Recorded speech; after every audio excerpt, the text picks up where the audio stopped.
Sir మమ్మల్ని రమ్మన్నారా? అవును చెప్పాను. నేటికి మీ ఇద్దరికి ఒక డ్యూటీ ఇవ్వాలని ఉండాను.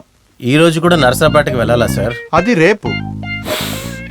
నేటికి అది కాదు. ఉమెన్స్ కాలేజీకి మధ్యలో పొరికి పిల్లల గొడవ చాలా అయిందంట. కలెక్టర్ గారు కాల్ చేశారు. టాలెంటెడ్ అయిన పోలీస్ ని అక్కడ వేయమన్నారు. స్టేషన్ లో మీరిద్దరిదనే టాలెంటెడ్. మేము అలాగంతే ఏం లేదు. అవును లేదు. అవును చెప్తున్నాగా. అలా అయితే ఇలాంటి తుకుడాకసలంతా మేము చూడం. అది నిర్ణయం చేసుకోవాల్సిన అధికారం నీకు లేదు. ఉమెన్స్ కాలేజ్ ముందు మీరు చెప్పేటువంటి పోకిరి ఎవరు లేరే? ఉన్నారు సార్. సోమవారం 7 పొరికీలు గొడవ చేశారు. మంగళవారం 9 మందిలు, గురువారం 13, బేస్తవారం 17. ఇలాగనే వెళ్తే ఇంకా ఒక నెలలో అక్కడ ఒక పొరికీలు సమావేశం జరుగుతుంది. అర్థమైందా? ఈ పోకిరిలను ఎలా సార్ చూసి కనిపెట్టేది? వాళ్ళందరూ చూసేదానికి నీలాగనే ఉంటారు. ఈడియట్. పొరికీల్ని కనపట్టం రాలేదంటున్నావు. నువ్వు ఒక పోలీసునవేయా? అమ్మాయిలందరినీ కిండల్ చేసే వాళ్ళందరే పొరికిలే. వాళ్ళని పోయి పట్టుకుని రండి. ఆడపిల్లల్ని అల్లరి చేసిన తర్వాత వాళ్ళని పట్టుకుంటే సరిపోద్ది కదా సార్? వద్దు, వాళ్ళందరికీ టీ బిస్కెట్ అన్ని ఇచ్చేసి దానికి తర్వాత పట్టుకుని రండి. మీ ఆటలన్నీ పోలీస్ స్టేషన్కి బయట పెట్టుకోండి. వెళ్ళండి. వెయిట్. పొరికీల్ని పట్టుకోవాల్సిన మీరే పొరికీల్గా మారిపోకండి. Okay, proceed. మనల్ని ఆయనలాగా అనుకున్నాడు. రారా భాస్కరా. ఏంటి? చాలా ఎండగా ఉందన్నాను సార్.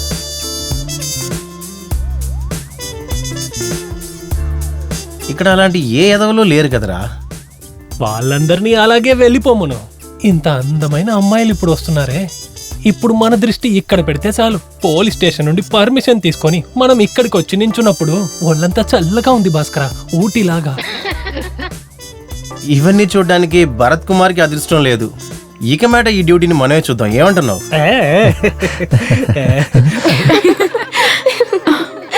అయ్యో, మోసం చేస్తాడు రా. ఏమైంది? తను ఈ కాలేజీలో చదువుతుందిరా. ఎవరు? అంజు. ఓ, కాలేజీ తర్వాత అందరూ ఒకటిగా వస్తారు కదా. నువ్వు నా గురించి అంతా ఏం ఆలోచించకు. నేను అలాగే ఇక్కడి నుంచి వెళ్ళిపోతాను. మీరిద్దరూ ఎక్కడికైనా ఒంటరిగా వెళ్ళి మనసు విప్పి మాట్లాడుకోండి. అరే అది కాదురా, తన దగ్గర నేను ఎస్ అని చెప్పాను రా. భగవంతుడా, నేను దారి గురించి ఆలోచించలేదే. ఇప్పుడు ఏం చేయాలి? ఇంకొకటే దారే.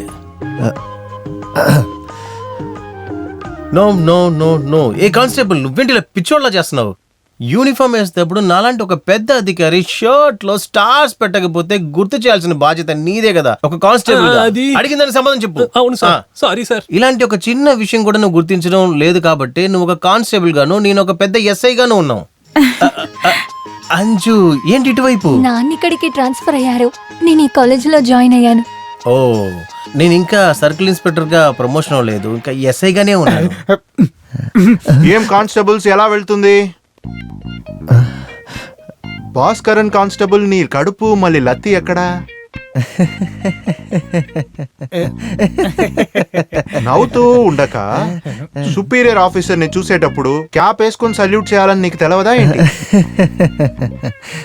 కమాన్ ఐసే.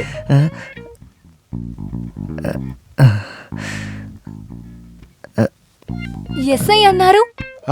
ఎస్ఐయా? వీడా? వీడికున్న ఒకే గొడవ ఇదే.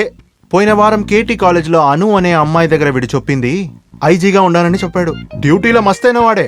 మాలాంటి పోలీస్ ఆఫీసర్స్ వీడు సమస్యకు పెట్టిన పేరు పిచ్చివాడు.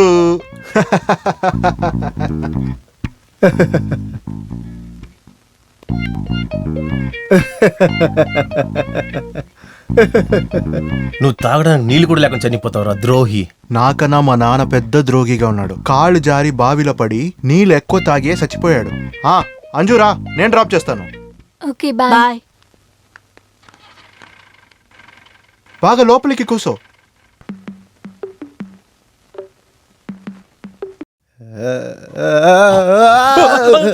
అంజు, అంజు. భాస్కరా, భాస్కరా, లేకరా. ఏమైంది? అంజు, అంజు. లవ్ చేసే అమ్మాయిని కళ్ళలు చూసి భయపడే మొగాన్ని ఇప్పుడే చూస్తున్నాను. అంజు నిన్ను కళ్ళలు చూసి భయపడుంటే నేను దాన్ని అంగీకరించుంటాను. తలరాతను తలుచుకుంటేనే భయంగా ఉంది. ఏరా? ఎస్ఐ పోస్టింగ్ అర్హత ఉండి కూడా నా రాత ఆ పోస్టింగ్ నా చేయి జారిపోయింది. అవునవును. ఇప్పుడు అంజుని కూడా తన సొంతం చేసుకుని నేను ప్రాణాలతో ఉండను. చనిపోయే విషయం గురించి రేపు తెల్లారి లేచిన తర్వాత మాట్లాడుకుందాం. ఇప్పుడు కళ్ళు మూసుకొని పడుకో. నన్ను పడుకోనివ్వు. అంజు వచ్చింది, మంజు వచ్చిందని నిద్రపోనిస్తాడా కాసేపు? ఇక్కడ చూడు, ఒక అమ్మాయి మనసులో దూరేలాగా ఏదైనా అడ్డదారి నీకు తెలుసా? రోజు కాస్త ఏనుగు పేడ తిను. అలాగా? అవును, పాడుకోమంటే పాడుకోవయ్యా. ప్రశాంతంగా నన్ను నిద్రపోనివ్వడు. నాయకుడు జీవించు, నాయకుడు జీవించు, నాయకుడు జీవించు, నాయకుడు జీవించు, నాయకుడు జీవించు, నాయకుడు జీవించు, నాయకుడు జీవించు, నాయకుడు జీవించు, నాయకుడు జీవించు, నాయకుడు జీవించు, నాయకుడు జీవించు, నాయకుడు జీవించు, నాయకుడు. సార్, అన్నగారు పివిసి గారు వస్తున్నారు. తెలుస్తుంది. స్టేషన్ లోపలికి వచ్చి సర్దు వేయదని చెప్పు. అది చెప్పానంటే నేను ట్రాన్స్ఫర్ అయ్యి అడుగుకి వెళ్ళాలి. ఏమి చెప్పను కాదు, నెమ్మదిగా పనిచేసుకోను కాదు. జీవించు. నాయకుడు జీవించు, నాయకుడు జీవించు, నాయకుడు జీవించు, నాయకుడు. సారేంటి ఇంత దూరం? నేను ఒక ఫోన్ చేశానంటే నువ్వే మా ఇంటికి వస్తావు, అది నాకు తెలుసు. కానీ నేను అలా చేయను. ప్రజల నాయకుడు అన్నప్పుడు మీలాంటి ఆఫీసర్కి మర్యాద ఇవ్వాలి కదా. మర్యాద ఇచ్చి పుచ్చుకోవాలి. అదంతా అలా ఉండనివ్వండి. నేను నీ దగ్గర ఒక ముఖ్యమైన విషయం మాట్లాడాలి. పనిలో ఉన్నారా ఏంటి? లేదది. పని ఉంటే నేను ఇప్పుడు వెళ్ళి తర్వాత వస్తాను. ఇప్పుడు పనిలో ఉన్నారా ఏంటి? లేదు, ఫ్రీగానే ఉన్నా. నేను చెప్పాను కదా ఎస్ఐ గారిది పెద్ద మనసు అని. ఆయనకున్న పనులన్నీ ఆపేసి నా పని మాత్రం చూస్తా అంటున్నారు, చూసారా? నాయకుడు జీవించు, నాయకుడు జీవించు, నాయకుడు. ఆపండి. ఇది పోలీస్ స్టేషన్ అని మీకు తెలుసు కదా. ఇక్కడ శబ్దం చేయకూడదు. మీరందరూ ఇక్కడే నిలబడండి. బయటనే ఉండండి. మీరు లోపలికి రాలేదా? వస్తాం సార్.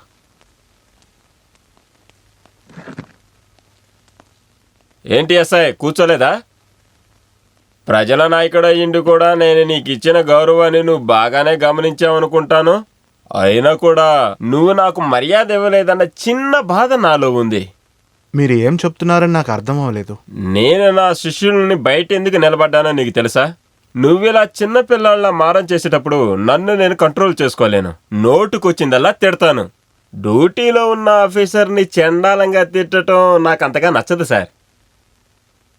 నీ పేరేంటి? భరత్ కుమార్. ఓ, భరత్ కుమారా? నీకున్న భరత్ కుమార్ అనే మంచి పేరు. ఆ పేరునే లేకుండా చేసుకోకు. ఏయ్, నీకు తెలియదా? 25 లక్షలు పార్టీ ఫండ్ గా నేను వసూలు చేసే తీరాలి. తెలుసు. ఓ, తెలుసా? అప్పుడు కావాలనే మా వాళ్ళు మెట్రో ఆఫీసులో డబ్బు కలెక్ట్ చేస్తుంటే నువ్వు వాళ్ళని ఆపేశావు కదా. నేను ఎవరిని ఎక్కరించలేదు సార్. మెట్రో కంపెనీ లేబర్ వాళ్ళు మళ్ళీ మేనేజర్ వాళ్ళు ఇక్కడ వచ్చి కంప్లైంట్ చేశారు సార్. మీ మనుషులు డబ్బు ఈని కొన్ని మందిల్ని ఎక్కరించారు, మళ్ళీ చేయి కూడా పెట్టారంట. అది నిజం కూడా అయ్యుండొచ్చు. ఇష్టపడి ఇలా వసూలు చేసిన డబ్బులు ఎవరైనా తిరిగి ఇస్తారా? అప్పుడు కొంతమందిని తిడతాం, కొడతాం. ఇదొక ప్రాసెస్. ఈ 25 లక్షలు ఒక నెలలో మేము వసూలు చేసి ఇవ్వలేదంటే పార్టీలో నా 10 ఏమవుతుంది? ఆ వాసు గారే స్వయంగా ఈ డబ్బు తీసుకెళ్ళటానికి వస్తున్నారు. అది నీకు తెలుసా? మర్యాదగా ఉంటే నీ జీవితం బాగుంటుంది.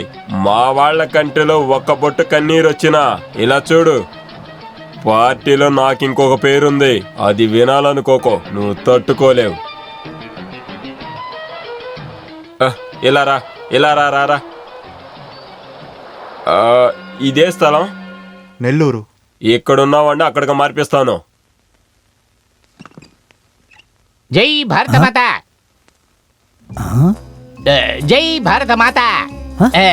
నేనే. కమరా? అవును సార్, సంతకం చేయడం కోసం వచ్చాను. అసలు మీ ఇంటికి మీకోసం వచ్చాను సార్. పట్టపగలు మిమ్మల్ని చూడడానికి కూడా మీ శిష్యులు నన్ను అనుమతించలేదు సార్. ఈ పని మధ్యలో నాకు టైం కావాలి కదా. తర్వాత ఎన్నికల్లో ఎమ్మెల్యేగా పోటీ చేయాలా లేక ఎంపీగా పోటీ చేయాలని నేను ఆలోచించలేదు. ఎమ్మెల్యేగా పోటీ చేయటమే నాకు ఇష్టం. ఆ విమ్ములో ఆ సీనుగాడు నాకు పెద్ద తలనొప్పిలా తయారయ్యారు. నేను ఎంపీగానే పోటీ చేయాలంట. అది ఎలా ఉండని నువ్వెందుకు ఇలా వచ్చావు? జీవితం గడవడం చాలా కష్టంగా ఉంది సార్. అందుకని నేను కూడా పార్టీలో జాయిన్ అవుతామని. నేను నీలాగా చాలా మంది పార్టీలు పనిచేస్తున్నారు. ఉన్నా పర్వాలేదు, నేను ఆలోచిస్తాను. సరే సార్. మీ నాన్న కొట్టంగుచ్చి గోపాలం నా స్థలంలో కొబ్బరి బండాలు అమ్ముకుంటూ ఉండేవాడు. పార్టీలో మెంబర్ అయ్యేంత వరకు మీ నాన్న దగ్గర పనిచేస్తే నీ ప్రాబ్లం ఏంటి కమరా? ఒళ్ళు బాగా బలిసింది సార్. చెట్లు జమలు ఎక్కడో నా వల్ల కాదు. బరువు తగ్గించి తర్వాత పెరుగు. ఎక్కితే సరిపోతుందా? కిందకి దిగొద్దా సార్? అయితే నువ్వు ఒకటి చెయ్యి. నీ స్నేహితులందరినీ పిలిచి 25 లక్షలు వసూలు చేసి నువ్వే పోటీ చేయి. అంతవరకు ఈ సంతకం పెట్టిపో. ఇదే తలరాత అంటే ఒక్కొక్కడికి ఒక్కో తలరాత. నాకు లాకప్పు, ఈయనకి చట్టసభ.